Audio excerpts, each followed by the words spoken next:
Hello everyone, so today we're going to do something a little different. I said we're going to do highlights, and this right here is the final game to get from Silver 1 into Gold. I did mess up, I forgot to record a lot of the games, I'm sorry for that. But here, this is a big deal, we're getting all the way from Silver all the way into the Gold Leagues. So here, we do decide to mulligan this hand, and we mulligan this one. We're not very happy with this one because we don't have any black mana and we have an entire black hand. We do keep this one going down 5. We put away the 2 removal spells basically, and we keep the beavers, we keep the super shredder, and we keep the last Ronin. So basically here we're gonna play the beaver. We do debate on playing the tap land, but we decided to be a little more aggressive by playing the beaver here, allowing us to then next turn play the super shredder if we want to. But we do draw into a better option later on. Yeah, basically I've went over this deck before, I believe. I'm not sure if assuming I didn't mess up and forget the video.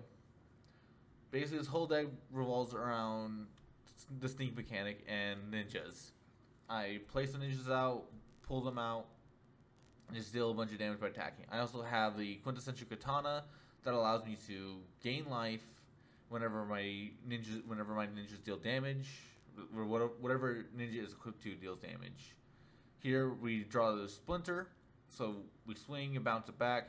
He does have a cloud on field, so he's going to be having a lot of artifacts, which luckily for us in this game wasn't too big of a deal because he never got an artifact with trample, never really buffed up his toughness to a point before we had death touch, so we traded with 1 for 1 very quickly and very easily against him.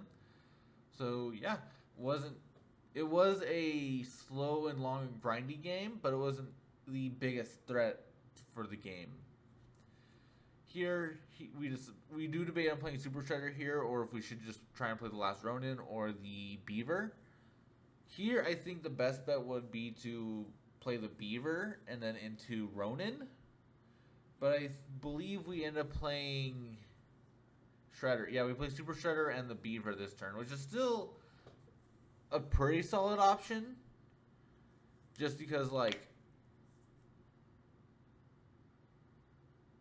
it's the most damage on board. It's the more creatures, more chances to block and swing. However, it's very easy. Assuming he did have a board wipe, we could have very much lost the game right then and there because we wouldn't have had the creatures to recover. But luckily, he doesn't have the board wipes. He only had spot removal, making his creature stronger, which ultimately wasn't the biggest deal for us. We just hold back a blocker to block him, and then we get back a Super Shredder if he does block. And thankfully, he also got rid of Super Shredder before he actually spent any time investing any power into him to make sure he was bigger. So it wasn't the biggest deal that we lost him. We still have our Splinter buffing up our other ninjas that we don't have on the field currently. This turn, unfortunately, I have 1 white mana, so we had to choose between April or the last Ronin's technique. We do end up going with the last Ronin here, which I believe is the better option because that means we can sneak and play back our Beaver, which again, our deck plays around that entirely. Yeah, play the Beaver, swing in for 7 damage. He's at 11 life versus our 20. He does have a 4-1 on the board, but we have a 1-1 blocker. So as long as he doesn't have more spot removal, we were basically fine here. And even then, it was only if 4 damage, even if we didn't have the blocker. He does gain 4 life at this point, but that wasn't too big of a deal. He does have more removal, but he decides to remove the thing that can't block right now for some reason. I will say, I guess the Splinter was buffing our ninjas, so it is a threat. But I think trying to get in for damage would have been his better bet. And that thing, I forget its name, but it gets stronger for each artifact and enchantment you control. It is such an annoying card to deal with. It is probably a bigger threat than Cloud, honestly. Just because, like, it naturally has lifelink and it naturally gets bigger no matter what. Like with Cloud, yes, you have to pay the equip cost, you have to do all these extra things. And it does make them cheaper, but you still have to have the cards, you still have to equip it. And you pay those costs. With that guy, you don't have to pay the equip cost, he just gets a buff just for them being on the board. And yeah, here he gets the he gets that guy and just doesn't really do much with him. He swings. It has ward pay 3 life, but ultimately doesn't really do much with it. Not sure because he was just scared of losing in the first place or what. Yeah, here he gets a haste. And he does swing with them all, and I do decide to trade. Like, this is a very... I was very happy with this trade. We trade early with before they really are too big to where we have to sacrifice a lot of stuff to do it. We trade 2 1-1s into this guy. We do put in 3 just in case he has a combat trick, but he doesn't play one anyway, so it kind of was wasted. But I'd rather be safe than sorry here, and we still keep up the beavers for the cloud, which was the biggest deal of it all. And he doesn't even swing still. And here we top deck a Sanctuary, so we have a 3/3 with Vigilance now. And we decided once again to hold off because we'd rather block with our Beaver rather than our 3/3 Sanctuary that we just paid 4 mana for, which I think is the correct call at this point in the game, to just hold off, let him be aggressive, let him do what he's gonna do. Ultimate Weapon. This is such a scary artifact. Ultimate Weapon is so like scarily powerful, but ultimately doesn't really matter. At this point in the game, I feel like he's just trying to kill us with one swing, but we're not giving it to him. We swing here because we have the other Beaver to block with, and our 3/3 has Vigilance, and if he trades it, oh well, he trades. But if he trades, then he has no other creatures, so I was willing to take that risk at this point. And obviously he didn't block anyways, so even better. We got in 3 free damage, so we would have wasted it out of the way. Here... I don't know why he doesn't swing. He should have swung here for 11. You can see here too, I was really, really confused on why he didn't swing. So here, I take advantage of it. I just swing all out. He's kind of forced to block at this point. Otherwise, he's going to die very soon. But he didn't have to block, but he probably felt like he needed to. We play our Dark Leo and Shredder. And now our guy has Death Touch, so we do trade with the Cloud here, which... is phenomenal. I was very happy to see that. We get our Shredder back because of it too. And we play our Beaver again. Burn him for 1 more. Unfortunately, he did gain the life again, so he did go back up to basically 20 life. But with the board we have now versus his hand, we are in a really good spot. We do have a removal spell on top as well right now, assuming he doesn't play anything massive or be able to equip the artifacts to it. But as you can see here, he's just playing more artifacts. He doesn't seem to have creatures in hand. It's just really, really good for us. Basically just made him lose the game here. Unfortunately, he does still have an extra turn. Just because we don't have enough damage. Even if we did play the technique, it would not have been enough. He would have been at 10. Right back to where we were 2 turns ago. So yeah, I kind of just held it back in case he played another creature that I could kill, which I think was the best bet. He plays with Banishing Light, remove our Shredder again, which now it's gone for good because we have very little enchantment removal in this deck. We have 2 copies of the TMNT card that destroys enchantments in white, which isn't consistent enough to reliably destroy these enchantments, so they're basically gone. The Aether Spark here, I should have just swung at him like face. But for some reason, I decided to swing 3 at the Aether Spark and another 2 at my at phase, which at this point, killing the Aether Spark wouldn't have mattered. He didn't have any creatures on board, and even if he did, he'd have to spend a lot of mana to give it haste. He'd have to spend all the mana to make it powerful. So ultimately, I don't think I needed to split this damage how I did. I could have just swung face and fine. But I made a decision, and it's not the worst decision in the world. Destroying the Aether Spark is definitely still a necessary thing to do. I do get back a Beaver here, which does make sense.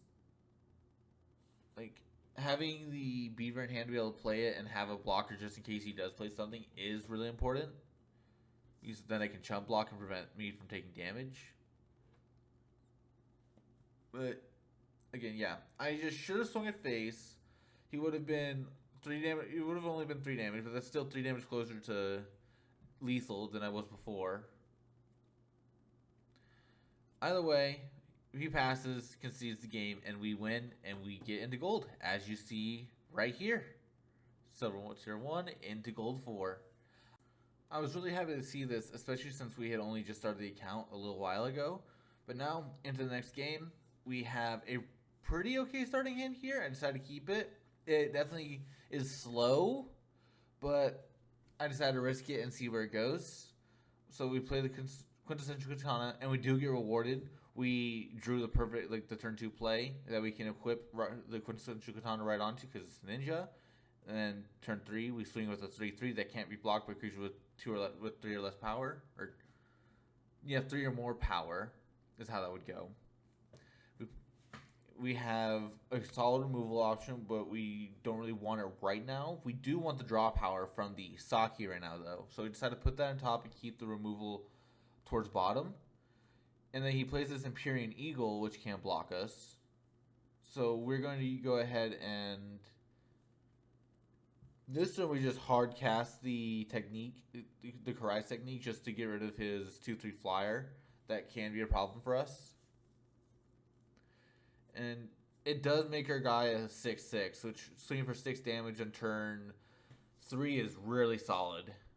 Of course, assuming he wants to block here, it would kind of be wasted, but it is forcing a block on his draw source. Even if it's not a good draw source, it's still a draw source that he now doesn't have. And we also gain back the 2 life that we lost beforehand.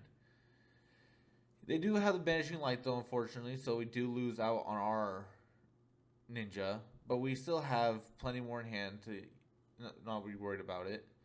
Here we do hardcast the Saki, I believe. And we don't really care about removal in this matchup. It's not going to matter. Yeah, we make a 4-2 on the field and pass returned and hope that we can do more. Here, I believe, yeah, he plays a 4-5, which we can't really get through, but we do have the Strategic Betrayal, which we are going to use on it.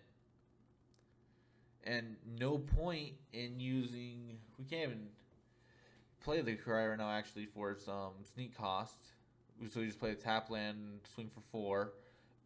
It's a swing of 6 life because we also gain 2 off of here. And we also draw a card, which is great. That is a solid top deck, though. The technique is really always good. It's 3/1/1 bodies. Like, no matter what you say, that's good. There's no questions about it. And then for some reason, he starts giving us +1/+1 counters. He kind of just throws the game here. I have no idea what happened. I'm not sure if this was like a bot match. I'm not sure if he was just desperately digging for cards to do something with. Because he did get the Banishing Light. So you get rid of it anyways. So I guess that was probably his play here. Here we just make a 3/3 creature with Vigilance, which is already a good play on its own, considering the fact that he's top decking. And yeah, we top deck another Quintessential Katana, which at this point in the game isn't really good. But we just throw it out there anyways, why not? And we are going to swing for 3. Force him to block if he wants to. Doesn't take it. I don't think he does, at least. No, he does. Honestly, in hindsight, we probably could have just done the last run technique, but then we would have lost the Vigilance creature. So this probably was the better option overall. And it does pay off for us. We now have 4 bodies. And I just kind of spammed the equipment. It's going really well for us. These matches were going pretty solid for us. He swings in for 1 damage, nothing too crazy. We play our Dream Beavers. We get to scry some more. We gain a life. He loses a life. And we're going to swing for more damage. And he concedes.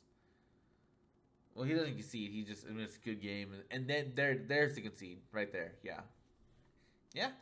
Another great game. And this was a little later because this is now gold tier 3. But yeah, this deck was flying through. I wish I had recorded more of the games, but I just didn't realize how well I was going to do, unfortunately. For the next game, we have another questionable hand. I do kind of like because it has Kaido and it has the Splinter and both Splinters and the last Ronin. But I was iffy on it because I don't have blue and I don't have white. But I do decide to keep because of the Splinter and both Splinters are in the hand, and I can hopefully top deck white at least. And while this deck doesn't get much blue, it has blue in there, so I was hoping to top deck it. I unfortunately don't draw into anything playable on turn one. I just draw more white spells, which is a problem. And the one downside I keep of this deck is that it very much requires white mana because almost every card in the deck is white in some way, majority of them at least. And we are playing against the infinite combo Starscape Cleric champion deck where once if I lose life, he gains life, I lose life, and it just infinite pings, which is definitely a very dangerous combo. It's very annoying, but if you handle it well, you're fine. Here, I do debate on playing the Katana or if I should play Splinter. I do decide to play the Katana because then I can, at least I believe I do. Because I swing, play the Ronin. I should have played the Katana first. Well, I can't actually because I only have one white mana. That's what I was debating on. I don't think I want to do this. I need to find a better way to show you guys the highlights that are strictly record at home on this account. Because this is never mind. We'll ignore that. Yeah. He plays double Phyrexian Arena. Man's just trying to burn through his life here. Which, I mean, hey, with the deck he's running, why does he care? Whenever he's trying to just kill us as fast as possible. But it's not going to happen here. We're going to do everything in our power to make sure that doesn't happen. We do play our Splinter Radical Rat here. And we are also holding up a board wipe if he does do anything too problematic for us. But ultimately, we just are swinging for game. We're trying to end the game as fast as possible before he gets his combo up. Because you know for a fact, with him running the Starscape Cleric, that's what he's running here. And yeah, he plays land for turn into Zoraline. This was where I was starting to get kind of worried. This thing was a big problem for me. Because him being able to gain the life and stuff and burn us for more was going to become a really big issue. But we do top deck the perfect answer for it. We do decide if we want to sneak it or not, though. Ultimately, sneaking it was definitely the better choice. Because we do have the extra creatures to bounce. But really, in reality, we weren't going to do anything this turn anyways. So we could have just not... Actually, we didn't even sneak it. Yeah, there's no point in sneaking it, so why would you? Yeah, there's that game, and then going into the next one, Gold Tier 3. On to the next game. So we decided to keep our first 7 hand, and here, play the tap land, because there's nothing to do in turn 1 anyways, and then I believe from here we are going to go into playing the April O'Neil, because we really want to get swinging as fast as possible with unblockable creatures and things. And plus, she does let us dig the deepest for other cards that we want to play, like our Dream Beavers or lands or anything else.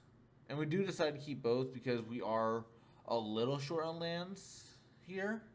We do have all of our colors, but we do want extra white because white is majority of our color base, and especially if we were wanting to say do a last runners technique and replay April O'Neil or something, we will need at least 2 white sources there, 4 lands in total. And here this is a really hard decision on what to discard. We do decide to discard the Leo because we do have the ninja class that will let us play things back from graveyard for their sneak cost. Here we decided to see if they want to trade. I was really expecting them not to trade, which they don't, but this way we at least still get to bounce our April, get the trigger again. We don't get to play it this turn, unfortunately, and we don't have the black mana to play Dream Beavers either. But that doesn't really become a big deal at this point. Overall, this game is really scrappy. He is just constantly killing our stuff, constantly just making us discard. And it was really hard to really get a good foothold into this game. He's got the Musha on the field, and we do have the semi removal for it. The Uneasy Alliance gets rid of it for a good bit, and assuming he doesn't kill it, assuming he doesn't like kill his creature something himself, it is a decent removal source temporarily. I do think I should find a better overall target for those spells, like maybe even like Stasis Snare or Banishing Light. I think those would be better off. But Uneasy Alliance is a 2-drop, is why I wanted it in the deck, because cheaper removal I find tends to be better in general. And yes, it's not removal because it's still in the field, but especially in the case of Moonshadow, the whole point of Moonshadow is that it gets bigger and you swing with it. So if it can't swing, you're missing half the point of the card. And but I do think there probably are better options that I need to start looking into. And we're barely hanging off on avoiding the class damage at this point, but we're just going to accept at this point. We play both our Ninja Teen and our Dreamweaver Sphere, I believe, and swing for 2, which at this point is just a race to who can kill who first. And I am in the lead. Oh, I can't even play both because I only have 1 black mana.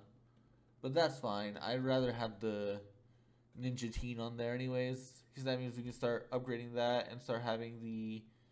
If he does kill our things, then we do burn him, even if it's just 1 damage. And here it kind of goes into a stalemate. He draws cards. I draw a card. Pass. Nothing too crazy. I do get the Make Your Move to destroy his class enchantment to try and prevent more burn damage later. But unfortunately, I will be taking the burn damage this turn because I don't have more than 2 cards in hand, which is okay. I'm in 19 versus 11. Taking 2 damage isn't going to be the end of the world. Well, here where he starts just killing our creatures does become a little bit of a problem,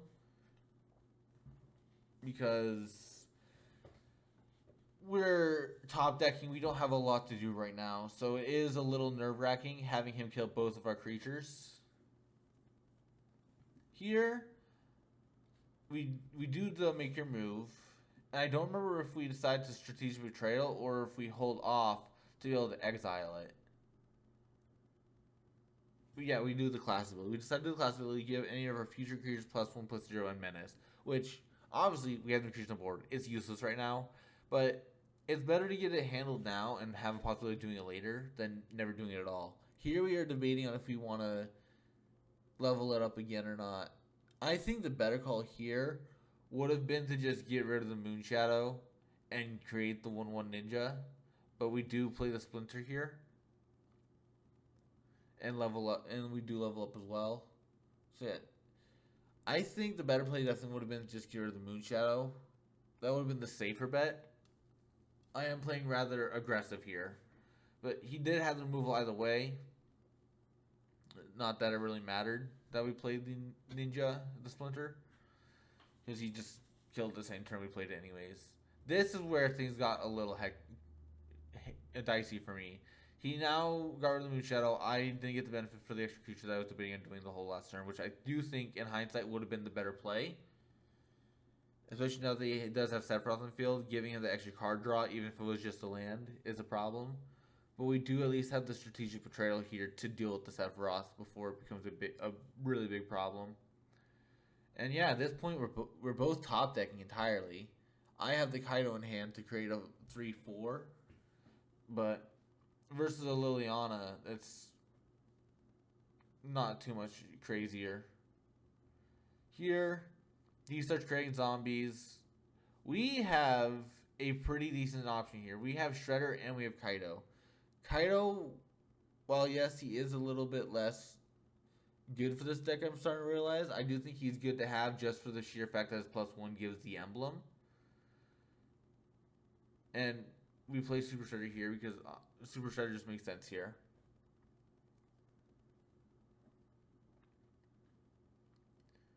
I believe we do. I know. Actually, I don't think we trade. I don't. We just take the damage here. He does. Oh yeah, he doesn't even swing.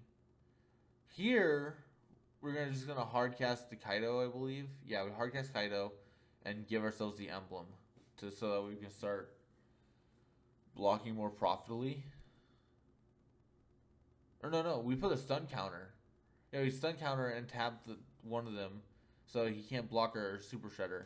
And because if we didn't, we just lose all of our creatures anyways. Because he'd get the -9 soon, and we'd have to just sacrifice all of our stuff, and we didn't want that to happen. So we were trying to deal as much damage as possible to keep him at bay, which it did work. Unfortunately, he does make a sacrifice anyways, but it's not nearly as bad as -9 because -9 would even get rid of our lands, which is so gross, by the way. Like, that land destruction is really annoying. Here.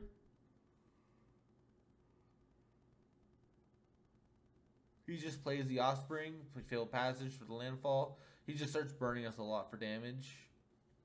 But we're still 10 life up right now. And yes, he does have more ways to deal with more damage. But at this point, I wasn't too concerned. I thought we had this game, like, locked down. We even just play the Ninja again.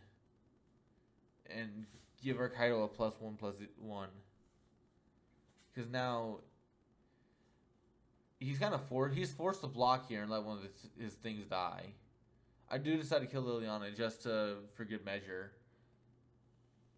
And he does block, yeah. And yeah, we have mana, so he's forced to double block, luckily. And yeah, at this point, we just have full control of the game. And it's pretty solid.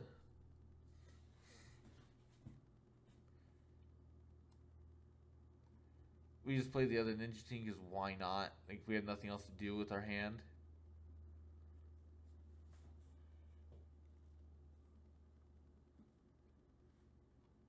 And this guy does hold off a lot. He looks like he's trying to decide if he wants to use Demolition Field or not here. If I remember right, he doesn't end up using it. Which, fine, okay. And then he plays another Moon Shadow, which with a Suddenly Sickness, obviously. And yeah, he's just trying to keep up as much as he can. Unfortunately, it's just... I was kind of nervous right here because he did have a lot of creatures, and I only had my Kaido. I do misplace worrying about it, thinking about how to kill him, but I definitely could have. I definitely could have slowed down more and thought about what I was going to do, what the play I wanted to make in some of these moments. Here, I don't know if I should swing or not, because if I did swing, he kills me, but if I don't swing, then he's just gonna swing me with the 2/2 menace and stuff, and I'm just gonna slowly die out. So I do decide to swing here, hoping he decides to not trade all of his creatures for my one creature. But you'll see how that goes, don't worry. He takes the 2, he blocks 2 with 2, but then, watch this. He adds in his third creature just to make sure he kills my Kaido. I don't remember how long it takes for him to actually add it though. Yeah, there you go. He adds it in. Yeah, unfortunate, but he does it.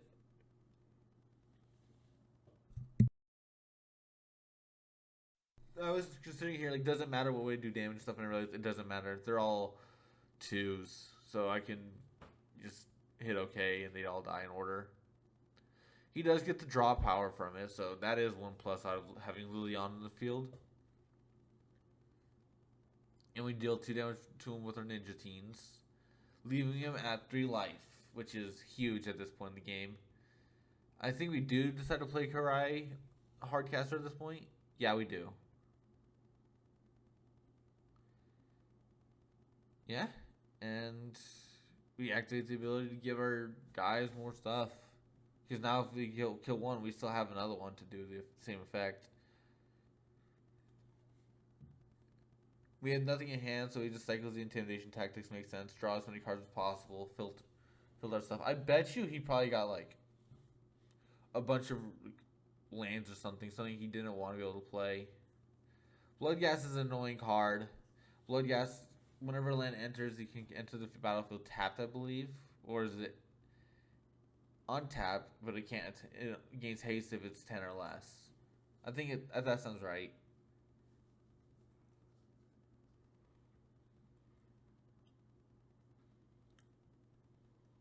Yeah, he basically kills himself here. He plays the Unholy Annex, and on his end step, he loses a life and dies.